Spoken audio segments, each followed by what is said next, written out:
Hello friends, UGC net knowledge point में आप सभी का स्वागत है। हम कर रहे हैं UGC net paper 2 public administration के चैप्टर वाइज, जो है अरिहंत पब्लिकेशन की बुक में से चैप्टर 22 यूनिट 7 आपदा प्रबंधन। आइए स्टार्ट करते हैं। चैनल पर नए हैं तो चैनल को जरूर सब्सक्राइब करें, लाइक करें, शेयर करें।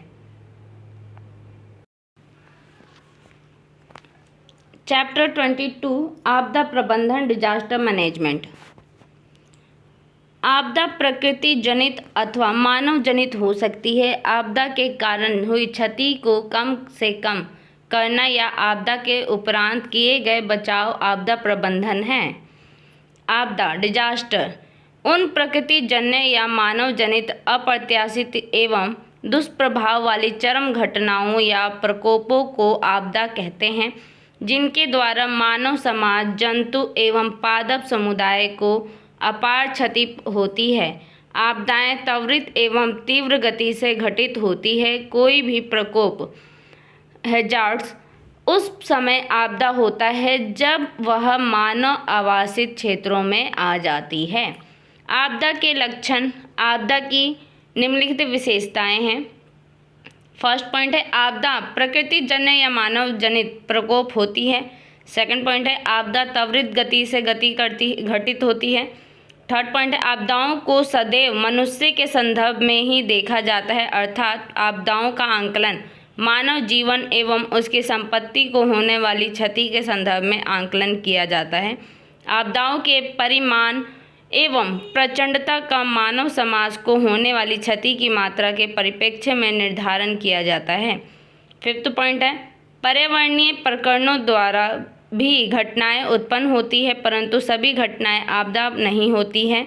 वे उसी समय आपदा होती है जब वे रिहायशी क्षेत्रों में आती हैं तथा मानव समाज को अपार जन धन की क्षति पहुंचती है। उदाहरण के लिए, जब कोई प्रचंड उष्णकटिबंधीय तूफान, हरिकेन, चक्रवात तथा टाइफून सागरीय भाग में उत्पन्न होकर सागर में ही समाप्त हो जाता है तो वह मात्र प्रकोप होता है, परंतु जब वह किसी आवासित द्वीप क्षेत्र में पहुंचकर जन धन की अपार क्षति करता है तो वह आपदा हो जाता है। भारत की वर्तमान आपदाओं में वर्ष 1999 का उड़ीसा का सुपर चक्रवात, 2001 का भुज भूकंप, देश के पूर्वी तटीय भागों में वर्ष 2004 में आई सुनामी, उड़ीसा एवं आंध्र प्रदेश में वर्ष 2013 में आया फैलिन चक्रवात, 2014 की कश्मीर बाढ़, आंध्र प्रदेश के तटवर्ती भाग में आया हुदहुद चक्रवात आदि प्रमुख हैं। आपदा की प्रकृति। प्रारंभ में मनुष्य और पर्यावरण के संबंधों का आंकलन किया जाता था, जिसे निश्चयवाद की संज्ञा दी गई थी, किंतु वर्तमान समय में पर्यावरण के बदलते स्वरूप के कारण आपदा की प्रकृति में विभिन्न तरीके से बदलाव आया है। आपदा के बदलते स्वरूप का विभिन्न वैज्ञानिकों ने अलग अलग दृष्टिकोण से अध्ययन किया, जो निम्नलिखित है। फर्स्ट है भौगोलिक दृष्टिकोण। इस दृष्टिकोण के प्रमुख प्रवर्तक हारलैंड, वैराजे एवं गिल्नर हैं। इसमें आपदा का विस्तार तथा उससे निपटने के लिए विभिन्न उपायों की चर्चा की गई है। सेकंड पॉइंट है सामाजिक दृष्टिकोण। इसमें आपदाओं का समाज, मानव के रहन सहन तथा व्यवहार पर क्या प्रभाव पड़ता है, इसका अध्ययन किया जाता है। थर्ड पॉइंट है शास्त्रीय दृष्टिकोण। इसमें सभ्यताओं के नष्ट होने में आपदाओं की भूमिका की चर्चा की गई है। इसमें आपदाओं का सामाजिक आर्थिक विकास पर क्या प्रतिकूल प्रभाव पड़ता है, इसका अध्ययन किया जाता है। आपदा के प्रकार। उत्पत्ति के कारकों एवं प्रक्रिया के आधार पर आपदा के दो प्रकार हैं। फर्स्ट है प्राकृतिक आपदा। प्राकृतिक आपदा वे आपदा होती है जो प्रकृति में हो रही घटनाओं के परिणाम स्वरूप उत्पन्न होती है, जो निम्नलिखित है। फर्स्ट है ज्वालामुखी। ज्वालामुखी पृथ्वी की सतह पर स्थित ऐसी दरार या मुख होता है जिससे पृथ्वी के भीतर का गर्म लावा, गैस, राख आदि बाहर आते हैं। वस्तुतः वह पृथ्वी की ऊपरी परत में एक विभंग होता है जिसके द्वारा अंदर के पदार्थ बाहर निकलते हैं। ज्वालामुखी द्वारा निःसृत इन पदार्थों के जमा होने से निर्मित शंक्वाकार स्थल रूप को ज्वालामुखी पर्वत कहा जाता है। ज्वालामुखी का संबंध प्लेट वितरणकी से है। सेकंड है भूकंप। भूकंप का तात्पर्य भूपटलीय यानी सरफेस कंपन से है, जो मूलभूत शैलों में उत्पन्न स्थिरता का परिणाम होता है। यह अस्थिर पृथ्वी का ऊपरी सतह में विवर्तनिक गतिविधियों से निकली ऊर्जा से पैदा होती है। इसकी तुलना में ज्वालामुखी विस्फोट, भूस्खलन, चट्टान गिरने, जमीन का अवतरण इत्यादि से आने वाले भूकंप कम क्षेत्र को प्रभावित करता है। थर्ड पॉइंट है सुनामी। तो सुनामी एक जापानी भाषा का शब्द है जिसमें टिशु, हार्बो और नामिक यानी वे से बना है। भूकंप व ज्वालामुखी से महासागरीय धरातल में हलचल पैदा होती है और महासागरीय जल का विस्थापन होता है।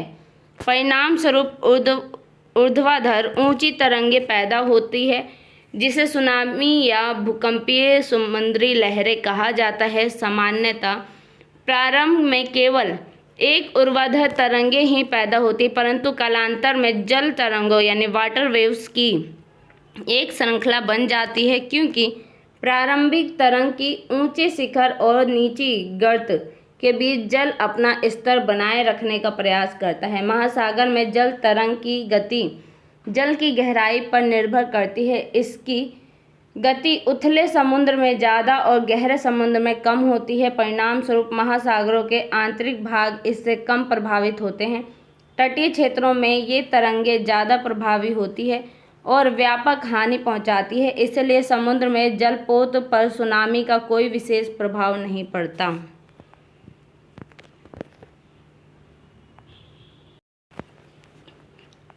भूस्खलन धरती हलचलों जैसे पत्थर खिसकना या गिरना, पथरीली मिट्टी का बहाव भूस्खलन आपदा है। भूस्खलन आपदा अनेक प्रकार की हो सकती है। कई बार भारी बारिश तथा बाढ़ या भूकंप के आने से भी भूस्खलन हो जाता है।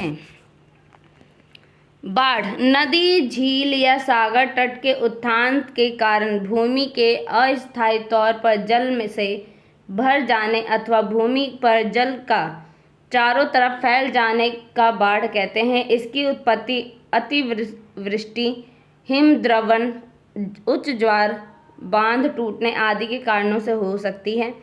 संयुक्त राष्ट्र के अनुसार बाढ़ जलाधिक्य की परिस्थिति है, जिसमें नदियों की आयतन क्षमता से अधिक जल प्रवाह प्राप्त होने के कारण तटबंधों के टूटने से कृषि भूमि एवं रिहायशी क्षेत्र जलमग्न हो जाते हैं। सूखा ऐसी स्थिति को कहा जाता है जब लंबे समय तक कम वर्षा, अत्यधिक वाष्पीकरण और जलाशयों तथा भूमिगत जल के अत्यधिक प्रयोग से भूतल पर जल की कमी हो जाए। अर्थात सूखे से तात्पर्य जलाभाव की परिस्थिति से है, जिससे मृदा जल एवं पेयजल की कमी के कारण कृषि, मानव जीवन एवं जीव जंतुओं के जीवन पर दुष्प्रभाव पड़ता है। सामान्यतः अनिश्चित व कम वर्षा के क्षेत्रों में वर्षा की विचलनशीलता यानी डिविटेशन अधिक होती है और यही क्षेत्र सूखा या सूखाग्रस्त क्षेत्रों के अंतर्गत आता है। भारतीय मौसम विभाग के अनुसार किसी क्षेत्र में सामान्य से 25% कम वर्षा होने पर सूखे की स्थिति सामान्य सूखा पैदा हो जाती है। 25 से 50% वर्षा की कमी पर मध्यम और 50 से अधिक वर्षा की कमी पर भयंकर सूखा उत्पन्न होता है। मानव जनित आपदा मानव अपने विकास क्रम की ओर बढ़ता हुआ जिस प्रकार से पर्यावरण पर हावी हो रहा है, उससे पर्यावरणीय असंतुलन की स्थिति उत्पन्न हो गई है, जो आपदाओं के लिए उत्तरदायी है। इसे ही मानव जनित आपदाएं कहते हैं। इन आपदाओं का वर्णन निम्न प्रकार से किया गया है। फर्स्ट, भौतिक आपदा। वर्तमान समय में अवैज्ञानिक रूप से किए जा रहे विकास कार्य भौतिक आपदा के लिए उत्तरदायी है। विकास के लिए बांधों के निर्माण से भूकंप या भूस्खलन की संभावना अत्यधिक बढ़ जाती है उदाहरण के लिए उत्तराखंड राज्य में अक्सर भूस्खलन या भूकंप की जो घटनाएं होती है वह इसी विकास कार्य का परिणाम है। इसी प्रकार औद्योगिक विकास कार्य व बसाव क्षेत्र विकास के लिए वनों की कटाई ने मृदा अपरदन व मरुस्थलीकरण को बढ़ावा दिया है, जिसके कारण पर्यावरणीय असंतुलन की स्थिति उत्पन्न हो गई है। सेकंड पॉइंट है रासायनिक आपदा। किसी एक या अधिक संकट पैदा करने वाले पदार्थों के अवांछित रूप से निकलने को रासायनिक आपदा कहते हैं। भारत में वर्ष 2010 में मुंबई में हुई समुद्री तेल रिसाव, एक वर्ष 1984 की भोपाल त्रासदी इसी प्रकार की आपदाएं हैं। समुद्री तल रिसाव के कारण पारिस्थितिकीय संतुलन से जीवन पर बुरा प्रभाव पड़ता है, जिससे कि पर्यावरणीय समस्याएं उत्पन्न हो जाती है। रासायनिक आपदा से स्वास्थ्य संबंधी समस्या भी हो सकती है। थर्ड पॉइंट है जैविक आपदा। मनुष्य द्वारा पर्यावरण के जैविक घटकों में बदलाव के कारण जैव विविधता को अत्यधिक हानि हुई है। मानव प्रत्यक्ष या अप्रत्यक्ष रूप से कहीं न कहीं इन आपदाओं के लिए स्वयं उत्तरदायी है।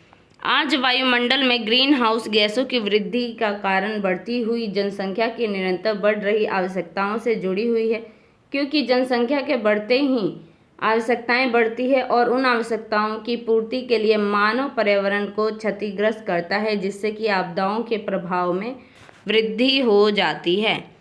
वन्य वायुमंडलीय आपदाएं। अन्य वायुमंडलीय आपदाएं निम्नलिखित हैं। फर्स्ट है चक्रवात।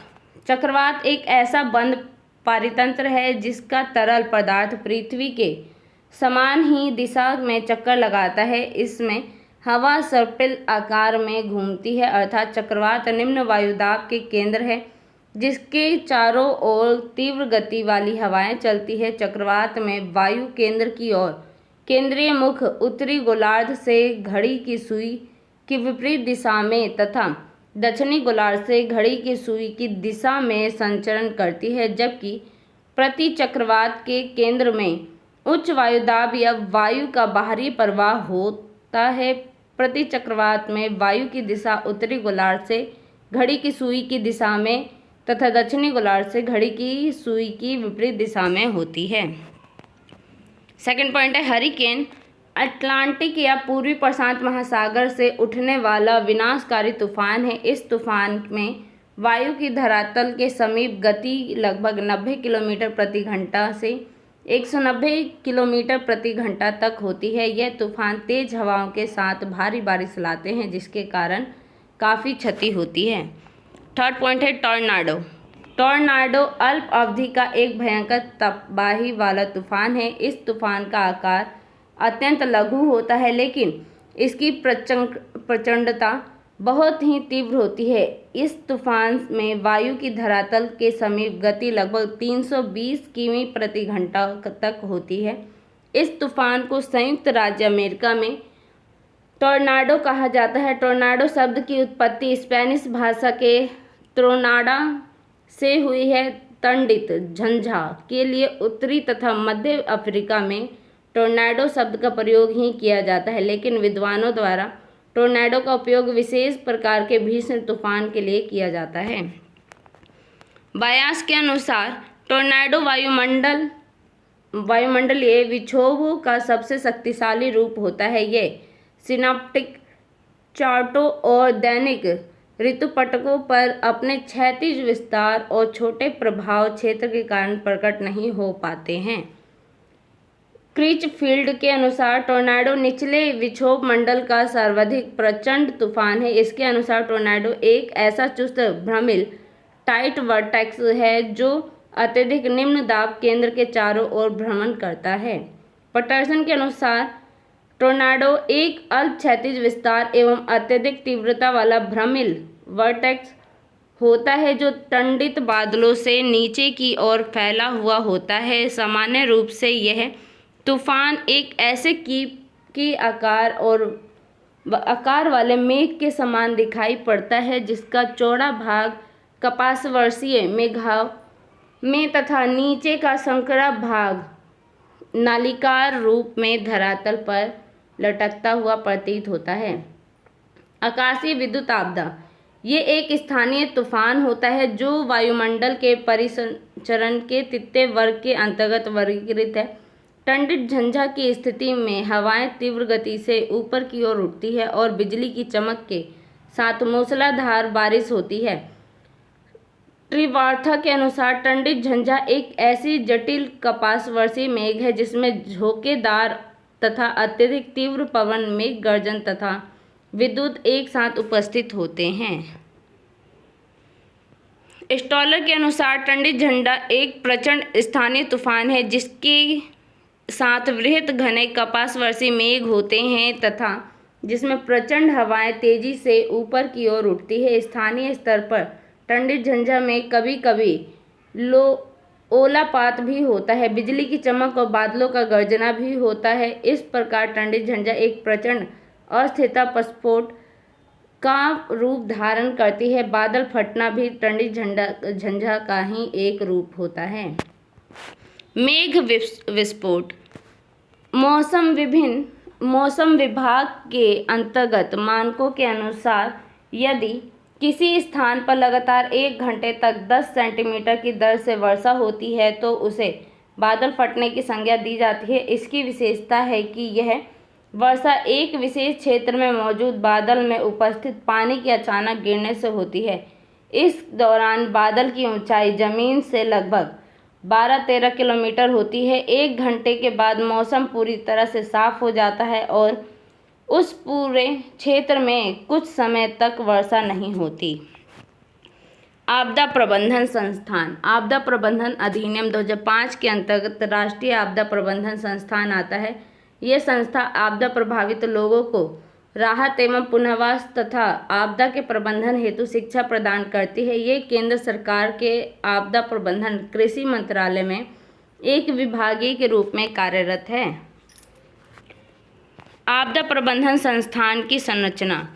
केंद्रीय गृह मंत्री इस संस्थान के अध्यक्ष होते हैं जो 42 सदस्यों का निकाय है जिसमें प्रख्यात विद्वानों, वैज्ञानिकों और चिकित्सकों के अतिरिक्त भारत सरकार और राज्य सरकारों के विभिन्न नोडल मंत्रालयों और विभागों के सचिव शामिल होते हैं। कार्यकारी निदेशक इस संस्थान का दिन प्रतिदिन प्रशासन संचालित करते हैं। आपदा प्रबंधन संस्थान के कार्य। आपदा प्रबंधन संस्थान के निम्नलिखित कार्य हैं। फर्स्ट है प्रशिक्षण मॉडल का विकास। आपदा प्रबंधन में अनुसंधान एवं प्रलेखन कार्य तथा प्रशिक्षण कार्यक्रम का आयोजन करना है। सेकंड, आपदा प्रबंधन के सभी पहलुओं को शामिल करते हुए एक व्यापक मानव संसाधन विकास योजना तैयार करना है और उन्हें लागू करना। थर्ड पॉइंट है देश के अंदर और बाहर आपदा प्रबंधन को बढ़ावा देने के लिए अध्ययन, पाठ्यक्रम, सेमिनार आदि आयोजित करना एवं उनके संचालन के लिए सुविधाएं प्रदान करना है। राष्ट्रीय आपदा प्रबंधन प्राधिकरण। आपदा प्रबंधन अधिनियम के साथ एक राष्ट्रीय प्राधिकरण को उसके कार्यों में सहायता प्रदान करने के लिए प्रधानमंत्री की अध्यक्षता में और सचिवों की राष्ट्रीय कार्यकारी समिति के अंतर्गत एक राष्ट्रीय आपदा प्रबंधन प्राधिकरण की स्थापना का प्रावधान किया गया है। राष्ट्रीय आपदा प्रबंधन प्राधिकरण के कार्य। राष्ट्रीय आपदा प्रबंधन प्राधिकरण के निम्नलिखित कार्य है। फर्स्ट है आपदा प्रबंधन पर नीतियों का निर्धारण करना। सेकंड है राज्य द्वारा योजनाओं को तैयार करने के लिए राज्य के अधिकारियों द्वारा पालन किए जाने वाले दिशा निर्देशों का निर्धारण करना है। थर्ड पॉइंट है आपदा प्रबंधन के लिए नीति और योजना के प्रवर्तन और कार्यान्वयन के लिए तालमेल करना है। चेतावनी। आपदा चेतावनी प्रणाली के अंतर्गत किसी भी आपदा से प्रभावित होने वाले क्षेत्र के मानव समुदाय और उस संभावित आपदा के विभिन्न पक्षों से अवगत कराया जाता है। आपदा चेतावनी प्रणाली के अंतर्गत पूर्वी चेतावनी के आधुनिकतम वैज्ञानिक ज्ञान तथा तकनीक को सम्मिलित किया जाता है। पूर्व चेतावनी प्रणाली के निम्नलिखित संगठन हैं। फर्स्ट है ट्रेस संकेतक।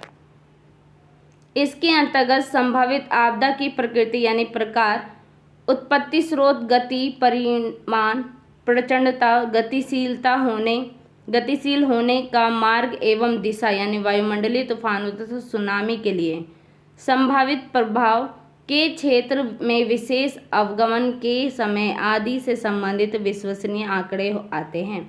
सेकंड है पूर्व चेतावनी साधन, रडार, टेलीविजन, रेडियो, समाचार पत्र, लाउडस्पीकर आदि पूर्व चेतावनी के साधन है। थर्ड पॉइंट है पूर्व चेतावनी के तत्व, आपदा को चिन्हित करना, खोजी चेतावनी, आपदा से प्रभावित होने वाले समुदाय में आपदा चेतावनी का संप्रेषण, आपदा चेतावनी की प्रतिक्रिया तथा त्वरित पुनरीक्षण करना है।